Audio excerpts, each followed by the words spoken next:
Hey everyone, and welcome back to the Learn English with Smart podcast. I'm Chloe. And I'm James, and we are so happy to have you with us today for a topic that is incredibly important. It really is. Today, we're going to talk about something that almost every single English learner worries about. It's that little voice in your head that whispers, "Am I saying this right? Do I sound weird?" We are talking about your accent. Ah, yes, the accent, the final boss of learning English, right? So many students believe that their number one goal should be to get a perfect native accent, a perfect British accent, like me. Maybe. Oh, here we go. Or a perfect American accent like me. But here's the secret we're going to share with you today, and it might shock you. Trying to get a perfect native accent is a terrible goal. It's not just a terrible goal, it's an impossible one. And more importantly, you're trying to get rid of something that is actually your superpower. Exactly. So grab your coffee, get comfortable, because today we are going to completely change the way you think about your accent. We're going to convince you that your accent is not a weakness to hide, but a strength to embrace. Let's start by destroying a huge myth, the perfect native accent. Chloe, what does that even mean? I have no idea.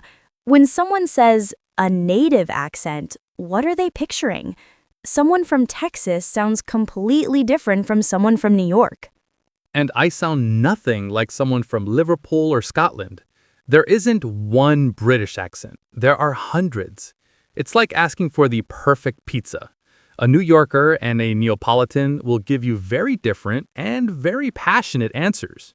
That's such a great analogy. The idea of a single, correct native accent is a total fantasy. It's a myth created by old textbooks and maybe Hollywood movies. In reality, the English-speaking world is a beautiful, chaotic mix of thousands of accents. And chasing this fantasy, this perfect accent, is actually damaging. It creates so much anxiety. Learners become afraid to speak. They think, oh, my R sound isn't perfect, my vowels are wrong, I shouldn't say anything. They focus so much on sounding like someone else that they forget to just, communicate. It's the number one cause of what we call the silent student syndrome. The student who knows all the grammar, has a great vocabulary, but is too scared of their own voice to participate in a conversation. It's heartbreaking because their English is probably fantastic. Exactly. So let's move on to the main event. We've told you why chasing a perfect accent is a bad idea. Now, let's talk about why the accent you already have is your superpower. Chloe, you take the first point. Okay, superpower number one. Your accent tells your story. It's a part of your identity. Think about it. Your voice carries traces of your native language, your culture, your home. It's a badge that says, hey, I speak my own language and I speak English. I'm bilingual or trilingual. I'm amazing. I love that. It's not a sign of imperfection, it's a sign of a journey. It's evidence that you have worked hard to learn a whole new way of communicating. It makes you interesting. Totally. Which brings us to superpower number two. Your accent is a conversation starter. I guarantee this has happened to many of our listeners. You say something and a native speaker goes, Oh, that's a lovely accent. Where are you from? exactly. And just like that, you're not having a boring conversation about the weather anymore.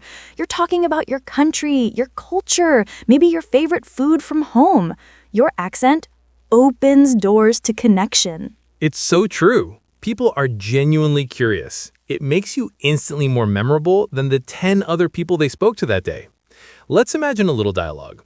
You're at a coffee shop. You order a latte. Hi, could I please get one large latte? Of course.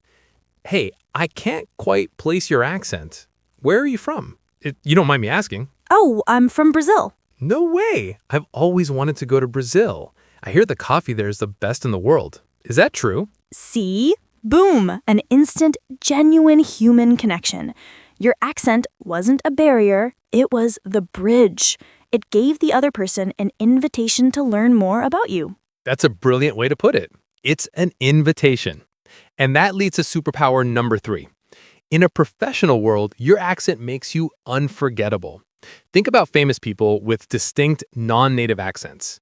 Arnold Schwarzenegger, Salma Hayek, Sofia Vergara. Their accents are part of their personal brand. They are iconic.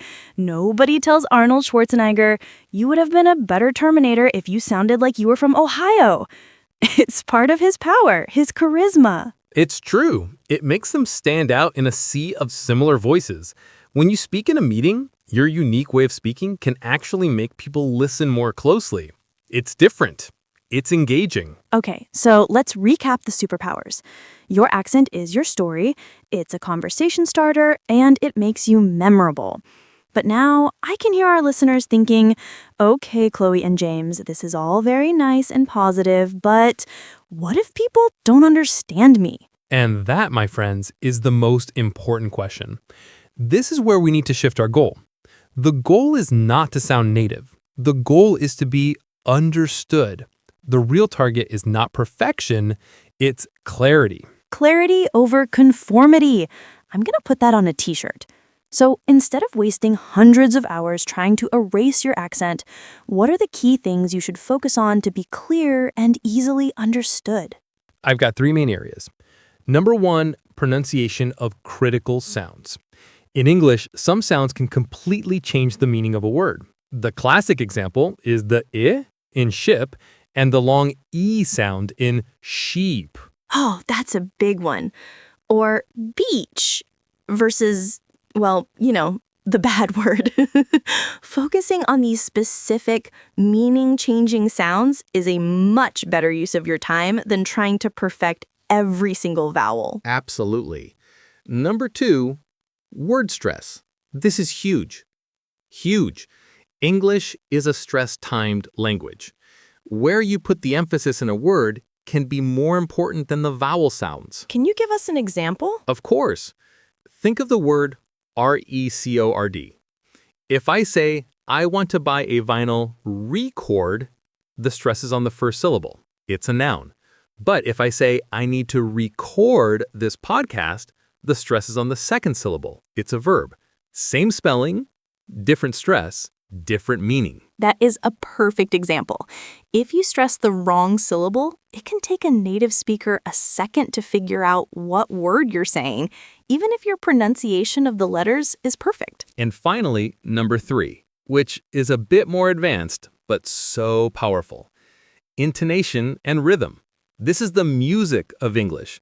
The way our voice goes up at the end of a question. The way it goes down at the end of a statement. The rhythm and flow of a sentence. This is what makes speech engaging. If you speak in a very flat, monotone way, it can be difficult for people to follow your train of thought, even if your grammar is flawless.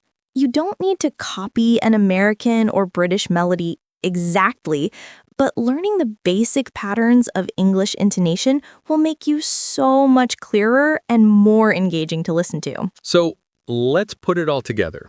Forget the impossible dream of a perfect accent. It doesn't exist. Instead, embrace your unique accent. It's your story, your connection builder, your secret weapon. And shift your focus to the things that really matter for communication. Focus on clarity. Work on those critical sounds, master word stress, and play with the music of English intonation. Your goal is to be a clear, confident, and understood English speaker, not a copy of someone else. Your voice is powerful just the way it is. Well said, Jams. We really hope this episode has helped you see your accent in a new light. It is not a problem. It is part of who you are, and it is cool. It is very cool. So go out there and speak proudly. That's all the time we have for today. We hope you enjoyed this chat as much as we did. Don't forget to subscribe to the Learn English with Smart podcast so you don't miss our next episode. And please, leave us a comment. We'd love to hear your story. Has anyone ever told you that your accent is a superpower? Let us know. Until next time, keep learning, keep speaking, and be proud of your voice. Bye for now. Bye, everyone.